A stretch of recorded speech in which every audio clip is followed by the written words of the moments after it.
చర్చిలకు వెళ్తున్నారు, చాలామంది వెళ్తున్నారు, కానీ వీరిలో నటించేవారు ఎక్కువైపోయారు. చూడండి, బ్రతుకు మార్చుకోవటం కంటే కాస్త ఇంకా నటన ఎక్కువైపోతూ ఉంటుంది. నేను చేసిన తప్పు కదా, నేను ఎందుకు ఇలాంటి పనులు చేయాలని ప్రభువులోకి రావట్లా, ఇంకా నటన కాస్త ఎక్కువైపోతుంది. కాస్త నటిద్దాం. ఆలోచించండి పిల్లలు, నటన సినిమాలకి పరిమితం, దేవుడి దగ్గర నటన పనిచేయదు.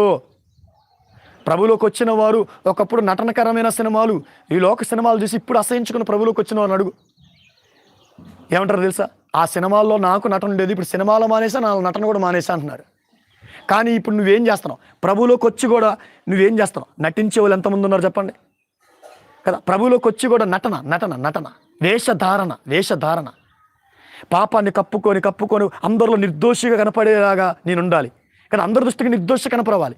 కానీ చేసే పాపాలు ఎంత ఘోరంగా ఉన్నా కానీ ఎవరు నన్ను కనిపెట్టకూడదు. అంత కాకపోతే ఈ పాపాన్ని కప్పేసి బొంకుతూ నేను తప్పు చేశానా